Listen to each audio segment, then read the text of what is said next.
ಮಂಗಳೂರಿನ ಉರ್ವ ಸ್ಟೋರ್ ಬಳಿ ಇತ್ತೀಚೆಗೆ ಉದ್ಘಾಟನೆಗೊಂಡ ಜಿಲ್ಲಾಮಟ್ಟದ ಅಂಬೇಡ್ಕರ್ ಭವನವನ್ನು ಮಾಜಿ ಸಚಿವ ಬಿ ರಮಾನಾಥ್ ರೈ ಸೇರಿದಂತೆ ಕಾಂಗ್ರೆಸ್ ನಿಯೋಗ ಭೇಟಿ ನೀಡಿದರು. ಬಳಿಕ ಸುದ್ದಿಗಾರರೊಂದಿಗೆ ಮಾತನಾಡಿದ ಅವರು, ರಾಜ್ಯದಲ್ಲಿ ಕಾಂಗ್ರೆಸ್ ಸರ್ಕಾರ ಆಡಳಿತ ನಡೆಸುತ್ತಿದ್ದ ವೇಳೆ ದಕ್ಷಿಣ ಕನ್ನಡ ಜಿಲ್ಲೆಯಲ್ಲಿ ಹಲವಾರು ಅಭಿವೃದ್ಧಿ ಕಾರ್ಯಗಳು ನಡೆದಿದೆ. ಅದರಲ್ಲೂ ಹೊಸ ಜಿಲ್ಲಾಧಿಕಾರಿ ಕಚೇರಿ, ಜಿಲ್ಲೆಗೆ ಪಶು ವೈದ್ಯಕೀಯ ಕಾಲೇಜು ನಿರ್ಮಾಣ, ಕೆಲವೊಂದು ಮಾರುಕಟ್ಟೆ ಅಭಿವೃದ್ಧಿ ಸೇರಿದಂತೆ ವಿವಿಧ ಯೋಜನೆಗಳನ್ನು ಕೈಗೆತ್ತಿಕೊಳ್ಳಲಾಗಿತ್ತು. ಪಶ್ಚಿಮ ವಾಹಿನಿ ಯೋಜನೆ ಕೂಡ ನಮ್ಮ ಸರ್ಕಾರದ ಅಧಿಕಾರದಲ್ಲಿದ್ದ ವೇಳೆ ಆಗಿದ್ದು. 300 ಕೋಟಿ ರೂಪಾಯಿ ಅನುದಾನ ಬಿಡುಗಡೆ ಮಾಡಲಾಗಿತ್ತು. ಬಳಿಕ ಬಿಜೆಪಿ ಸರ್ಕಾರ ಯಾವುದೇ ರೀತಿಯ ಹಣ ಬಿಡುಗಡೆ ಮಾಡಿಲ್ಲ ಎಂದು ಅವರು ಹೇಳಿದರು.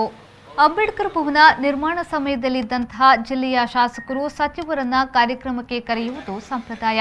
ಭವನ ಉದ್ಘಾಟನೆಗೆ ನಮಗೆ ಆಮಂತ್ರಣ ನೀಡಲಿಲ್ಲ ಎಂಬ ಅನುಭವವಿಲ್ಲ. ಆದರೆ ಉದ್ಘಾಟನೆಯ ವೇಳೆ ಮುಖ್ಯಮಂತ್ರಿಗಳು ಸಮಾರಂಭದಲ್ಲಿ ಯಾವುದೇ ಮಾತನಾಡದೆ ತೆರಳಿದ ಬಗ್ಗೆ ದಲಿತ ಮುಖಂಡರು ಮತ್ತು ಕಾರ್ಯಕರ್ತರು ಅಸಮಾಧಾನ ವ್ಯಕ್ತಪಡಿಸಿದ ವಿಚಾರ ಗಮನಕ್ಕೆ ಬಂದಿದೆ.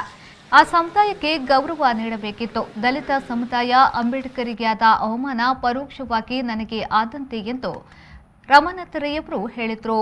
ಯಾಕೆಂದರೆ ನಮ್ಮ ಉದ್ದೇಶ ಏನಂತಂದರೆ ಸಮಾಜಕ್ಕೆ ಈ ಕಟ್ಟಡ ಬೇಕು ಅನ್ನೋದು ನಮ್ಮ ಬಯಕೆ ಆಗಿತ್ತು.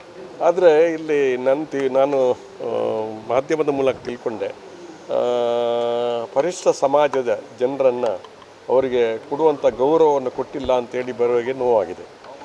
ಅವಮಾನ ಆದ ರೀತಿಯಲ್ಲಿ ಆಗಿದೆ ಅಂಥೇಳಿ ಅದು ತಾವು ಪ್ರಶ್ನೆ ಕೇಳಿದರೆ ಅದು ಕರೆಕ್ಟ್ ಇರತಕ್ಕಂಥದ್ದು.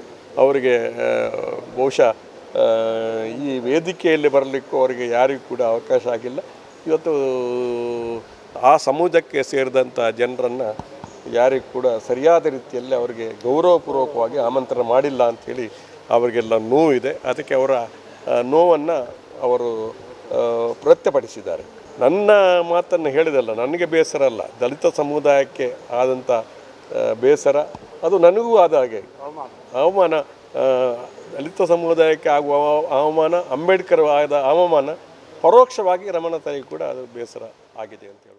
ಈ ವೇಳೆ ವಿಧಾನ ಪರಿಷತ್ನ ಸದಸ್ಯ ಹರೀಶ್ ಕುಮಾರ್, ಮಾಜಿ ಮೇಯರ್ಗಳಾದ ಶಶಿಧರ್ ಹೆಗ್ಡೆ, ಹರಿನಾಥ್, ಭಾಸ್ಕರ್ ಕೆ, ಮುಖಂಡರಾದ Prakash Salian, Vishwas Kumar Das, Shekhar Kukkedi, Sahul Hameed, Lawrence D'Souza, Joachim D'Souza, Sadashiva Shetty, AC Vinayraj, TK Sudhir, Santosh Shetty, Honnaiah, Shantala Gatti, Sabitha Miskith, CM Musta, Rajneesh Kapikad, Girish Shetty, Chetan Urwa, Prem Ballalbagh, Shamshuddin Kudroli, Shabbir, Rajendra Chilimbi, Neeraj Pal ಸೇರಿದಂತೆ ಮತ್ತಿತರರು ಈ ವೇಳೆ ಉಪಸ್ಥಿತರಿದ್ದರು.